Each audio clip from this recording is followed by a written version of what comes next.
Hey everyone, welcome back to Corporate Decoder, the place where we try to make sense of the complex world of corporate finance. Get ready, because today we are diving into Soluna Holdings Incorporated, their latest filing, which is packed with some interesting details about their financial maneuvers, and even a bit of a strategic shift. Before we dive in, make sure you hit that subscribe button and join our growing community if you want. To chat about these filings and more, we have a Discord link in the description below. So hop on over and say hello. So the main reason Soluna Holdings Incorporated is filing this report is because on the 4th of December 2025, they did something pretty significant. They entered into an agreement for what is called a registered direct offering. This is basically a way for companies to sell shares of their stock directly to investors. And usually these offerings are made to raise capital, that is money for the company. What exactly did they agree to sell? Well, they are planning to sell quite a few shares of their common stock, that is the regular stock that most people own, along with some warrants. These warrants are like options that give the buyer the right to purchase more shares later. At a set price, they are also selling what are called pre-funded warrants, which are a bit like shares but structured differently to have immediate effect for the buyer. Now let's talk about the good stuff for the company, the money they expect to bring in, about $32 million from this offering. This money is intended to be used for working capital, meaning their day-to-day operations project level equity, which is like funding for specific company projects, and general corporate purposes, which is a catch-all for other business needs. This offering is actually being made under a shelf registration statement, meaning they had filed paperwork earlier to prepare for future stock offerings.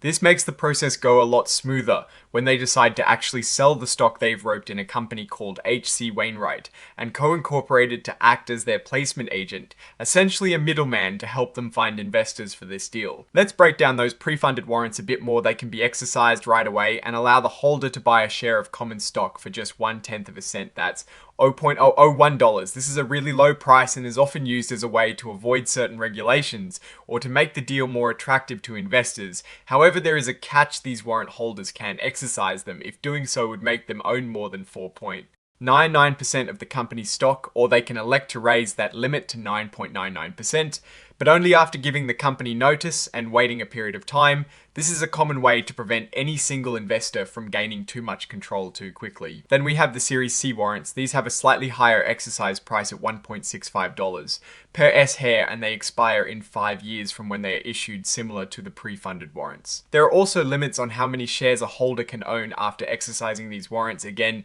to prevent an individual from becoming too dominant. Now about the placement agent H.C. Wainwright and co-incorporated, they're getting paid for their work. They'll receive a cash fee equal to 7.0% of the total money raised from the offering. That means they will get around $2.24 million from the $32 million gross proceeds. On top of that, the company is also issuing warrants to the placement agent. These are warrants to buy about 903,957 shares of common stock at an exercise price of $2.2125 per S-share. These warrants also last for 5 years. This is a pretty common practice to compensate the people arranging the deal. The filing includes the actual agreements for all these deals: the purchase agreement, the pre-funded warrants, the Series C warrants, and the placement agent warrants. These are all filed as exhibits. So if you are super interested in the nitty-gritty details, you can check them out. The company does include a standard disclaimer about forward-looking statements, which just means they are making predictions about the future, and those things might not actually happen. This is a legal requirement to protect themselves from lawsuits. If things don't go as planned, they mentioned that they have other filings like annual and quarterly reports where you can find more detailed risks. There is also a mention of other events in this filing. On the 5th of December 2025, the company issued a press release about the pricing of this offering, which is a standard practice to inform the public about significant company news. And in a bit of a strategic adjustment, they announced on the 4th of December 2025 that they are suspending their use of an at-the-market offering agreement.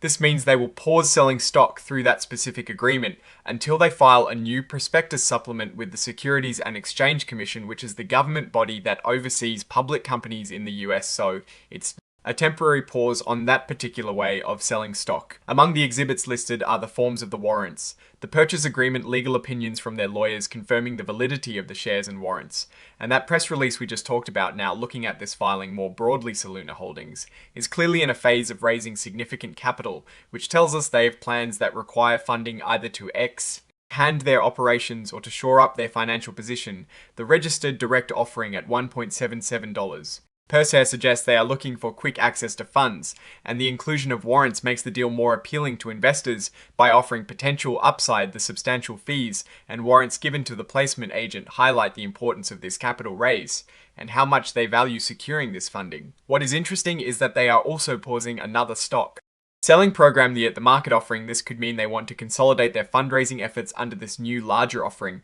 or perhaps they are re-evaluating their overall strategy for stock issuance. The fact that they are raising $32 million is a considerable amount and really points to ambitious plans or potential financial needs we need to watch. How they utilize this capital, will it lead to meaningful growth, or is it simply to cover?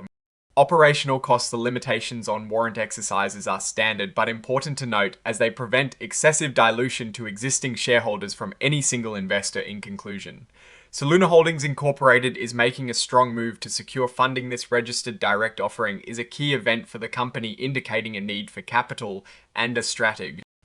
Push forward the suspension of their other stock selling program suggests a focused approach on this particular fundraising effort. We will be keeping a close eye on how this capital is deployed and whether it translates into tangible business success for Soluna Holdings.